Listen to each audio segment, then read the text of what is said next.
Good morning. Thank you so much for waking up with News 10 NBC this Sunday morning. Hope y'all are having a great weekend so far.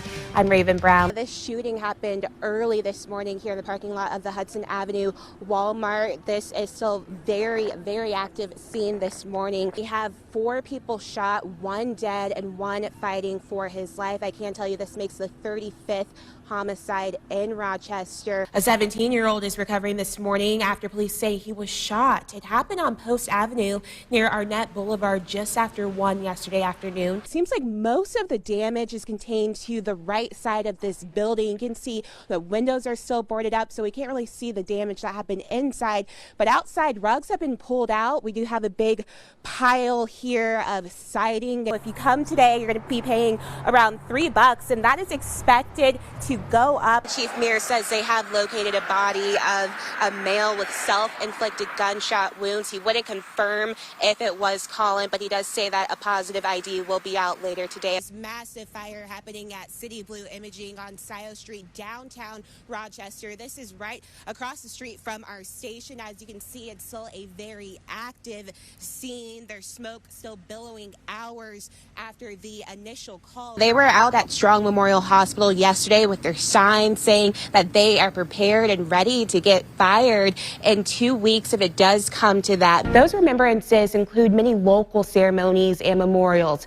News NBC's Nikki Rudd joins us live from Brockport with the details. Good morning, Nikki. Well, the celebration is on down in Atlanta. For the first time in 26 years, the city is celebrating a major sports title. Alex, we are back together after missing last weekend. Yep. And it's a pretty nice day, too. Yeah, it's going to be a nice one. You brought that sunshine back with you, Raven. Thank goodness You're for welcome. you back. Well, and I can tell you that Hudson Avenue has reopened to traffic after that shooting early this morning. Police responded to the Hudson Avenue Walmart around 1 this morning. We do know that an 18-year-old man was killed, making this the 35th homicide in Rochester. Another man is in the hospital fighting for his life. And when all of this went down, we know that a 15-year-old girl was also shot.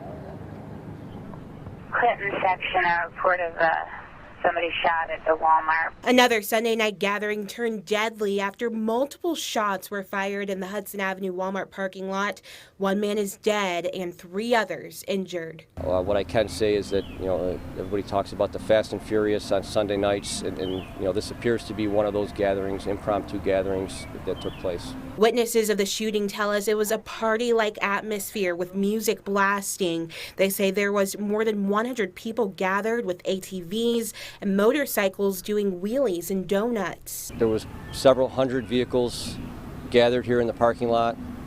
There was at least 1 fight that broke out. Simultaneous to that fight breaking out, there was multiple gunshots fired from multiple different weapons. Captain Frank Umbrino says they are still trying to figure out if there's a connection between the shots and the fight. Of the 4 victims, the 15-year-old girl and 23-year-old man are expected to be okay, while a 43-year-old man is still fighting for his life in the hospital. It's terrible. It's another tragedy that we're facing. Unfortunately, we've had way too many of them. The next question that I'm sure you're going to ask me is, what is causing all this? I don't know. At what point in a child's life do they learn that it's okay to shoot somebody or to harm somebody? Umbrino says the ongoing violence in the city needs to end, leaving this message to families. Know where your kids are. Their life may depend on it. Be a parent, be a role model, set a good example.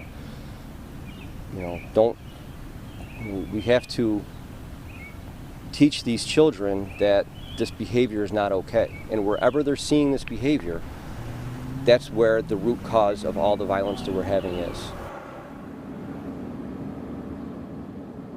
And as for suspects, police tell us it is too early in the investigation to release that information. Police are also holding off on releasing the victims' names as they continue to work on leads. They're asking you if you have any video or know anything or saw anything to reach out to them. For now, live in Rochester, Raventiarabrown, News 10 NBC.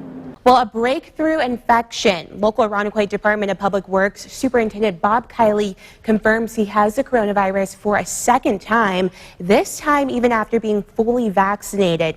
His wife and 3 young children also have the virus, leaving them all in isolation at home. I spoke with Kiley earlier this week. He says even with another round of COVID, he doesn't regret getting the vaccine and says the symptoms aren't as harsh this time around. When we first saw that positive, it was just, I hope that we are going to be better very soon. It's been a rough few days for Bob Kiley and his family. Kiley first got COVID in March of 2020, got the vaccine in February with his wife, and now 6 months later, the whole family is diagnosed with the virus. I've got COVID, I've got the vaccine. I hope that I'll be on the mend faster, right? Than if I didn't have the vaccines. Kiley says his kids, ages 4, 7, and 8, 2 of them have symptoms and the third does not. On Sunday, Dr. Anthony Fauci said you can still get and transmit the virus to someone else even if you are vaccinated. Since no vaccine is 100% protective, there will be what we call breakthrough infections. That's the bad news. The good news is that almost invariably that will be an infection that is either without symptoms or minimally symptomatic, which means the vaccine still protects extremely well against severe disease leading to hospitalization and deaths. Kiley agrees. And I can base that off of March 2020. I was fevering 102, 103, and it was 3 days long. And I mean, from sweating the bed to freezing, sweating the bed to freezing. Here, I've had a fever of 99.5 to 100.5. And I've had that over the last 3 days, 2 days, 2.5 days, whatever it's been.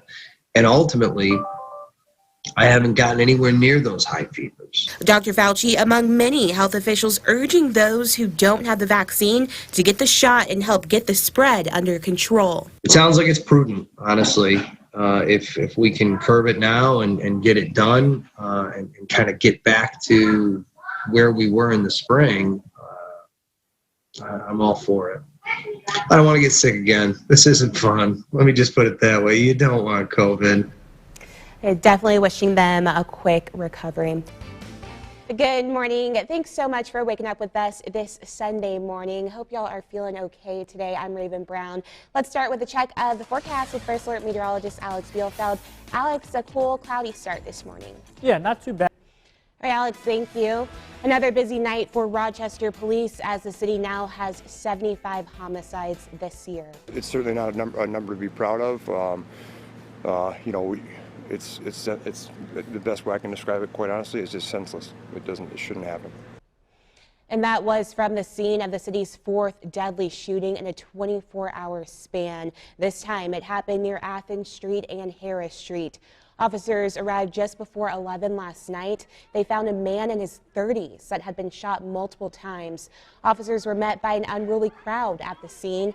And while they understand that these are emotional situations, police are asking people to give officers space as they work.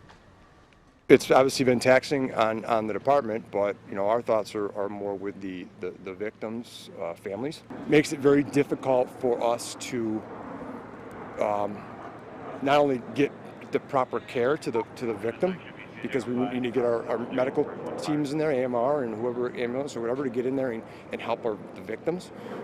It makes it very difficult, and it also, looking forward, it also makes things very difficult when we look talking about evidence and things of that nature. And that man was taken to the hospital but later died. So far, no arrests have been made.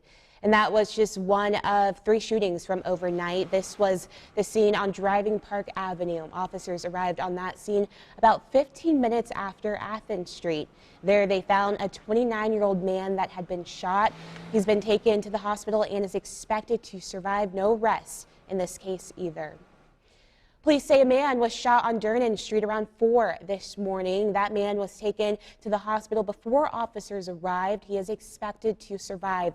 Police say he was at a house party when he was shot. Anyone with information is asked to call 911. So far this weekend, Rochester has already seen 7 shootings, 4 of them deadly. This has all happened since Mayor Lovely Warren declared a state of emergency for the city. Stephanie Dupre has been following the violence so far and found some new video showing what led up to one of those deadly shootings. And this past week has been very busy for the Rochester Police Department. Yesterday, we asked a captain on the force about efforts from other departments to help out.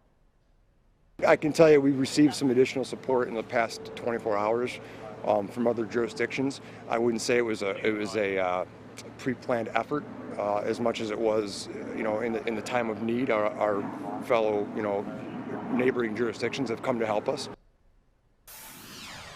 Well, looking ahead to football Sunday, the Bills are looking to bounce back after falling victim to a big upset last week, and they'll be heading down to the Big Apple to get it done. Jackson Roberts has a look at today's matchup with the Jets. And another big storyline happening in the league and happening in Green Bay, quarterback Aaron Rodgers has been reactivated by the Packers. He missed last week's game because of a positive COVID test.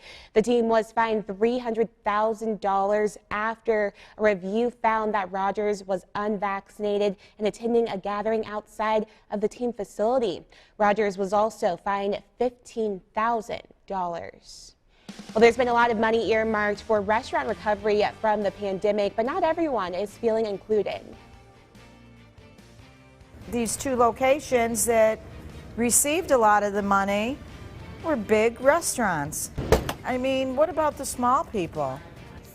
The money was specifically designated for people like her, and she was approved, so why isn't she getting paid? We'll explain. But first, have you noticed the lights going off lately? We're talking about the big LED one set up along the interstate. A look at what's causing the outages. That's next on News 10 NBC today.